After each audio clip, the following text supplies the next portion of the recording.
Mayor. Nice to see you all. Just want to give you guys a sec to get your sound check and your shot set, and just give me a thumbs up when you are ready to go.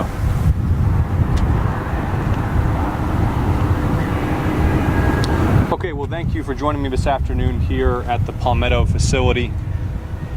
Today's message is maximum pressure. Maximum pressure.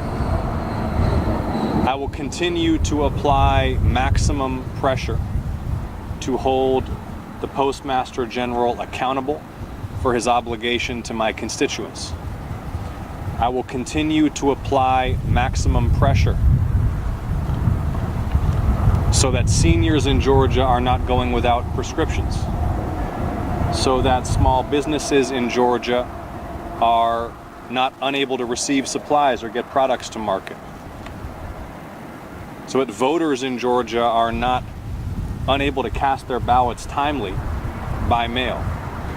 Today's message is maximum pressure.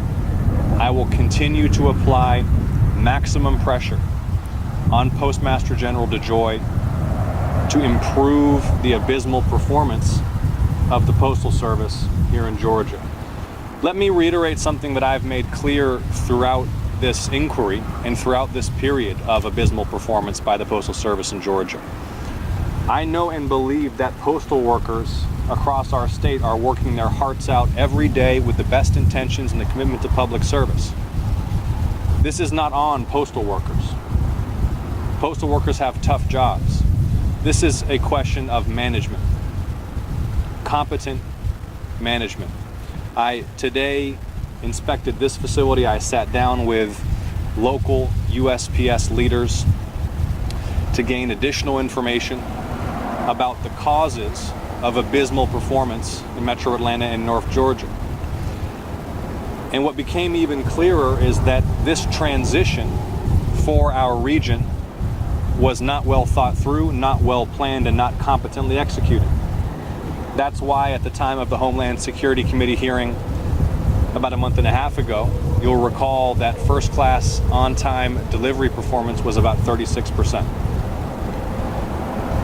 Now, Postmaster General DeJoy has stated that there has been substantial improvement in on-time delivery.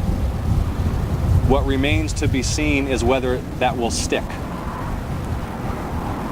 whether that will continue, whether timely service will be restored to the level of expectation that Georgians have for the Postal Service.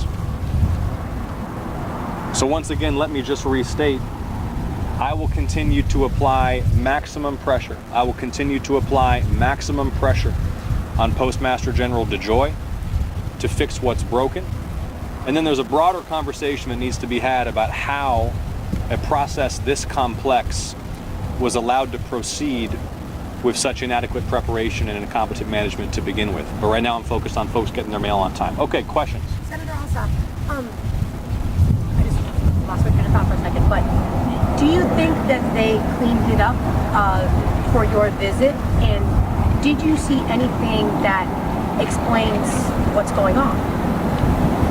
Look, when a member of Congress visits any facility, I just spent the last couple of days at the U.S.-Mexico border inspecting Customs and Border Protection and Border Patrol and State Department facilities. When a member of Congress visits any facility, it's always prudent to assume that there's been some preparation for your arrival. My assessment, based upon the information that my office and I have collected at this time, both today's inspection, today's interviews with local leadership, and all the work we've been doing in Washington, is that this is a failure of management to competently execute a transition across this region, which centralizes this facility in the network at the same time as multiple other facilities are renovated and converted.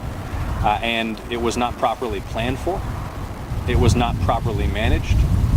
There was no one in charge, and the results have been devastating for Georgians. Senator Ossoff, Rob Durienza with Fox 5 here. I'm curious, do you think at this point Louis DeJoy should lose his job? Well, here's the thing about the Postmaster General is that the Postmaster General cannot be fired by the President. The Postmaster General cannot be fired by the Congress.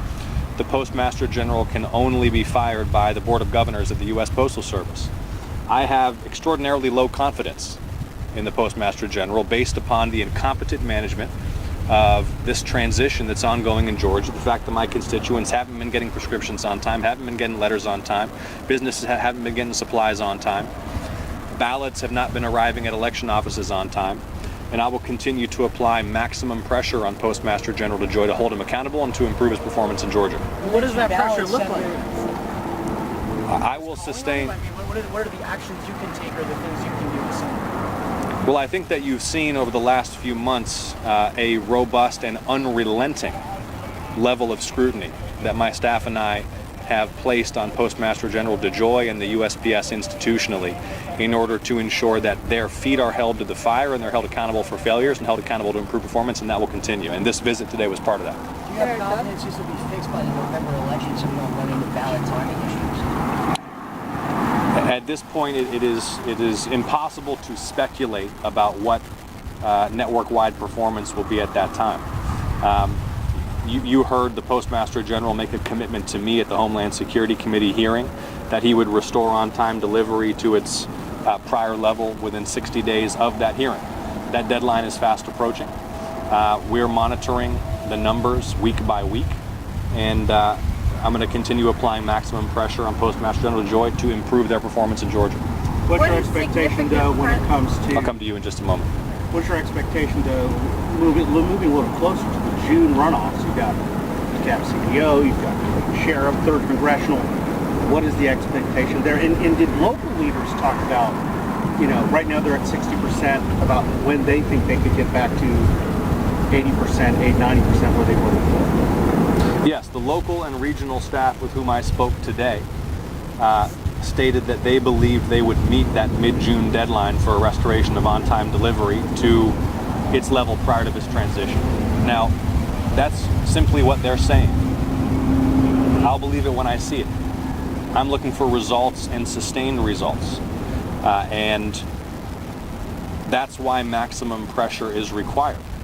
That's why my team and I will remain unrelenting in demanding answers, in not just myself but my staff interviewing USPS personnel, visiting USPS facilities, and demanding continued updates in terms of the data that reflects their performance. Yes, ma'am. You said you've been watching the numbers. What is significant improvement? What have you been seeing, and what are people should they expect? USPS states that from a low in March of on-time delivery in the low 30%, that they're now around 60%. 60% is still abysmal. We're talking about the mail being delivered on time.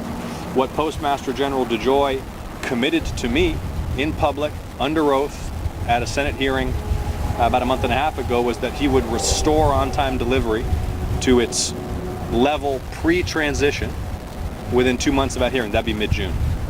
Did you learn anything today about new management? I know that you don't think the current management is doing well. Did they say anything about bringing new people in or retraining? Or we had an in-depth discussion about the fundamentals of managing a complex project such as this one. And what was clear was that as they have undertaken this transition, particularly in the early months, no individual was in charge with responsibility for executing this competently. Postmaster General DeJoy and his management team had not seriously grappled with the implications of trying to do all of this at once. They had not seriously grappled with the retraining that would be necessary in order for staff to become comfortable in a new facility and on new equipment. And they badly underestimated how disruptive this would be to the timely delivery of mail in the metro area. I'm going to continue to investigate those underlying causes, but my first priority is putting maximum pressure on the Postmaster General to restore on-time delivery of mail to my constituents. We have 11 Vote alive. absentee. Okay, Rahul, let me just get 11 alive and then I'll come back to you, okay? Yes. We've had a couple postal workers sending us pictures inside showing just kind of chaos and mess. What was it like in there today? Did the systems and automation seem to be working? Can you just describe, what you saw when you were walking through? There were no obvious and immediately apparent and highly visible examples of malfunction. We were not here at peak operating hours for the facility. Much of the activity at the sort of industrial scale takes place overnight.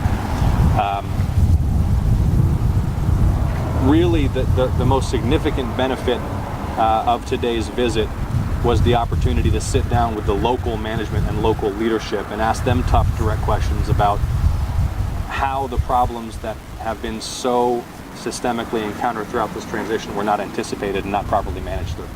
Sir, do you know why Okay. we weren't allowed inside with you?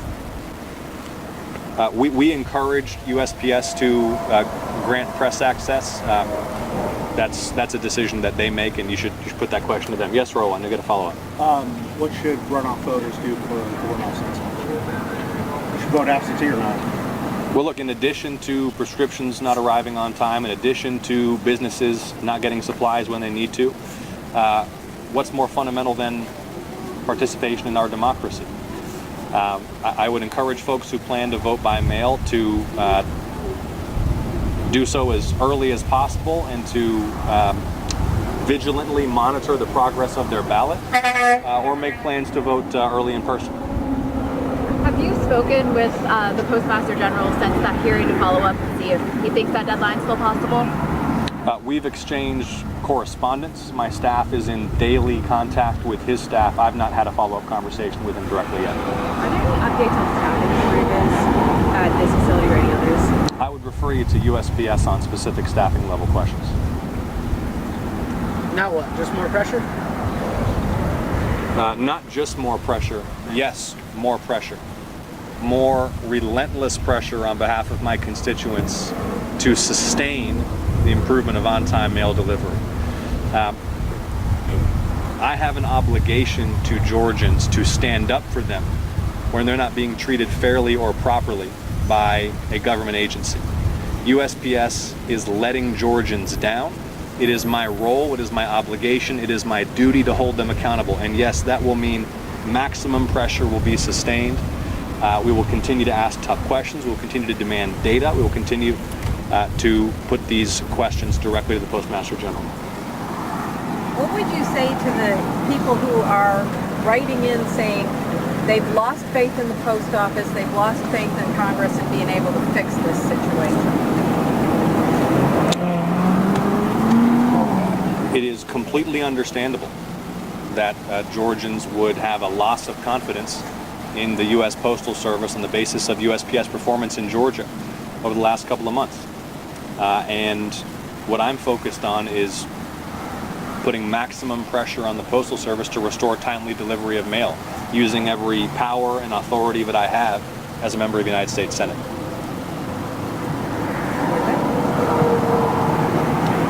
Rahul, I see you hungry for another one. You get the last question, Rahul. Go ahead. Are you pulled off topic or? Sure, fire. We'll do one off-topic question. We'd love to ask about your trip to the border. Okay, why don't we do a little step aside and talk about that? Okay. Let me just restate in case I wasn't abundantly clear. Today's message is that I will sustain relentless and maximum pressure on the U.S. Postal Service to improve their performance in serving my constituents in Georgia. All right? Thank you all so much. Thanks, sir. Thank you. Thank you. Thank you.